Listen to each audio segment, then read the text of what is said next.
How's it going, tubers? Jimbabwe here with a review of the Star Wars Black Series The Mandalorian in his full decked out Beskar armor.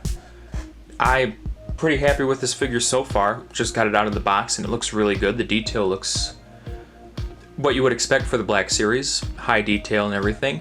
The articulation though, we're going to get into that and see exactly what I think is wrong with it and what I think is good about it. So here he is, the Mandalorian, decked out in his full set of Beskar armor from the later end of Season 1 and the beginning of Season 2. First, to start off with the articulation, you have the head up here. Has a swivel and a ball joint, so you can get a pretty good range of motion on this figure here. You can look down that far, look up a little bit, and it's not too tight, not too loose. The shoulders, these armor plates move a little bit out of the way. They're a little malleable, so you can get up to about there for both sides, like so. And then that's a hinge there, and then it swivels forward and back. So you can get a 360 range of motion with both arms. Now here is where the articulation kind of falls apart for me. I think it's my specific figure. This has a very tight hinge and swivel on this elbow. But the right arm, the hinge is tight, but the swivel is very loose. The wrist for the right arm moves up and down like that. Doesn't go in and out, but it does swivel, 360. And this helps for holding his long rifle because it has a traditional wood stock grip versus a pistol grip like his sidearm. So that makes it a little easier to manipulate that. The other hand folds in and out. Doesn't go out a whole lot. It's kind of flush there, as you can see, but it does come in quite a bit, and it swivels just as well. He has a waist swivel here. This bandolier gets in the way a little bit, and I don't think you can remove it. It is attached permanently to his waist, but this strap up here does move around a little bit, so you can get it out of the way if you have to. So with that strap on, he can't do a full 360. I don't know, you might be able to run this down the arm and have it hang off if you wanted to, but I like the look of it being on fully, from the show. I did take his cape off to show you the articulation. His cape comes off very easily and it goes back on nice, and we'll get a closer look at that. Now with the hips, here again, these hip joints are, I think, a little loose. He can kind of do the splits, but that holster does get in the way. They move forward enough for him to, get kind of a sit down. The knees are pretty good though. The knees, he has double pin knees, so he can get pretty good amount of articulation with those. And there is a swivel in the upper thigh to swing these legs around like so. The right foot, this hinge is very, very loose, so it's hard to pose him on my particular figure. And both of those feet are the same, although the left does have a better friction hinge right there. And then you can kind of tilt these ankles a little bit.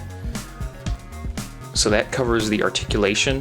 Could be better. I think it's specifically my figure might have a problem. I don't think everyone is going to be like this, but I can't know that, so that's something to look out for.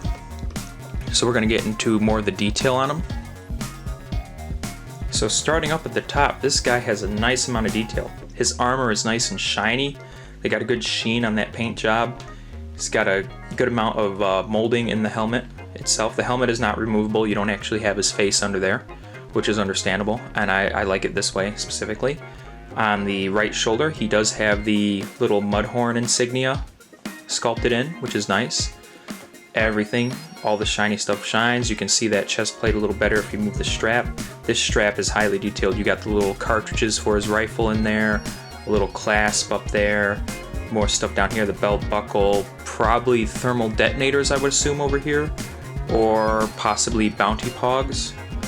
And then the holster for the pistol, and the pistol is currently in there. You can see on his forearms, he has a decent amount of detail on there. Let's get a little closer. So you have all that technology in there for his flamethrower or his grappling hook. Same on the other side. This has the little that needle shooter, that heat-seeking needle shooter that he used a few times, and his little control panel right in there. You got some printing on the back of the hand armor, those blue arrows. Let's move farther down. You can start to see some wear and tear on this one. You got like the chip paint and more shiny metal popping through, different sizes. Then you have what I would assume are more cartridges, so they could be something else on there, maybe data tubes, different knee armor. And then the shin guards are different as well. You can get a look at those. Going around to the back, you can see the undergarment, or the main garment, the brown in there, sculpted pretty well, looks like clothing. In the waist too, it gets all up in there. Then you have more of that back plate. On the strap, you can see this little hole here.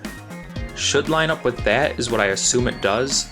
Mine doesn't. I might have to move it a little bit, but that is probably to help you get the jetpack on better. Though I find that I can just hold it like that and the jetpack goes on. Back of the helmet again, back of the arms, you can see more of that cloth. So we're gonna get into the cape. The cape looks nice. It looks just like fabric. It's made out of rubber, so you can move it around and stuff, and got this nice wide open loop to go right on his head. You just slide that down and it goes right on, and it stays on nice. It looks good on the figure itself. You know, it really completes the look for him. I think he looks best with the cape on. You can even put the cape on, move it around, and put the jetpack on with the cape on itself if you want to, though it does kind of get in the way. So we're going to get into the jetpack next. So here is the jetpack. It's all in one color. I don't know if it's painted. It looks like there's some metal flakes in there, so they probably used a paint application on that, or it could be molded into the plastic. On second look, it does appear to be molded into the plastic. It looks like it's made of one, maybe two molds clipped together. Yeah, you can kind of see that seam running through there. I don't know if you can open that. I wouldn't want to break it, but it looks pretty good, molded pretty well. Let's see if we can stand it up. It does. It stands up on its own just like in the show. That's pretty cool to see that. So we're gonna put it right on the back of the figure so you can get a look at how it looks on the figure. So we'll take the Mandalorian here, right at the back, and like I said before, I move the strap like that. You have 3 pegs to coincide with the 3 peg holes on his back. It's best to get the main center one in first, then you can kind of get the other 2 in, and it holds on there pretty well. It does a decent job of staying on. It looks good. Now with the cape on, you can put the cape on, though things tend to get in the way once you do that, once you have everything on this figure. So you can like kind of cover it, though it flops out. You can put it to one side, probably the right would probably be best, to hang down like that, which is a little better. And from the front, it looks decently well. You know, you could hang it over the front if you wanted to, if, you know, make it look like he's got like a poncho on or something, which actually doesn't look all that bad from here. And now let's get into the weapons themselves. So this figure comes with 2 weapons. You have his main disintegration long rifle, which is molded really well. You got, look at all that detail in there. If we can get up closer, that is a lot of fine detail in the whole mechanism going on there with the trigger group and the main firing area. You have a side position scope, so you can kind of see it's canted off. I think this is a peg hole. Yeah, you can probably put this right on his back. We'll take a look at that. But yeah, just look at the detail in that, all that, the molding, the sculpting. You got the prong at the front of the barrel. That looks nice. Overall, this rifle, I love the look of it in the show. I think it's amazing. It looks really good, and they captured it well here. Then you have his little sidearm. This is a little warped in my package. It came warped, but you can bend it back into shape if you want. Nice paint application on both weapons. You got the silver shiny metal there and a little brown for the handle. And it's pretty much the same on both sides. And this goes right into the holster, and I'll show you that. So, to get this pistol in the holster, it's quite simple. You have a loop here to help hold it in, but you just push it in through the bottom, get down past the loop, and then underneath, and the loop secures it so it won't pull out unless you pull it out the right way, which is to go behind the loop. You use your finger to get the loop out of the way a little bit, and it comes right out. and it looks great in the holster. And you can even pull that loop off. Okay, I did not notice that. It has a little peg hole. This whole holster is rubber. Yeah, you can pop that back in there to keep it on, and you can pull it out if you want. You can have him going for his gun like that. And let's take a look at the rifle on his back. So, on his back, if you move the cape out of the way a little bit, you have that one peg hole, which coincides with this kind of off-centered peg. It doesn't go in all the way, but it holds it in at a decent amount of friction in there, and it stays on there. You can really see that, probably especially from the front. That probably looks good over the shoulder. Yeah, that looks really cool, sticking up off the back. That is nice. It holds in there well. You can probably even put the cape, I'd like to get it behind it. That's about as close as you can get it around, but I think that looks fine, especially from here. You can kind of see like maybe the wind's blowing his cape, and that just looks really good in my opinion. Here he is with the Black Series 6-inch scale, the child figure that came out a little while before this figure, so you can see he scales really well to him. So there you go. If you want to complete that set, this is a $10 figure, but it does come with a few accessories. It does not come with this particular figure. That's should be noted, but they go together really well, you know, complete the pair. We have a better look at the pistol in his hand there. He holds the pistol really well, mainly because it's a pistol grip. Let's take a minute to show you how he looks with the rifle in his hands. So yeah, there's a look at the rifle in his arms.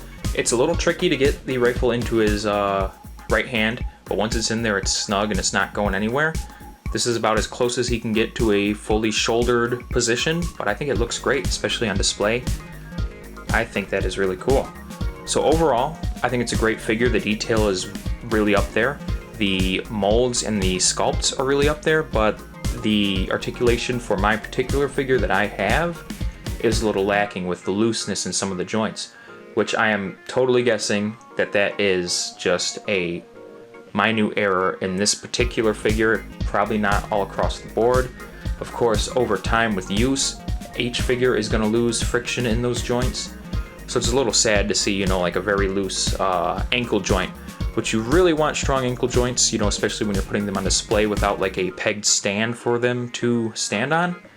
By the way, this one does have peg holes on both feet, so you can use peg stands for this action figure. But if you're just displaying them without that, it becomes a little tricky. But overall, I think this is a great figure. I really like it for the price. You can't beat it. The detail is there, the quality in the detail and the molding and the paint is there. So overall, I'm very satisfied with this figure, though, you know, that little problem with the articulation, who knows, maybe I can find another figure that will not have that problem at all, but we'll have to wait and see on that. So thanks for watching. We'll end this review with a few snapshots of the figure.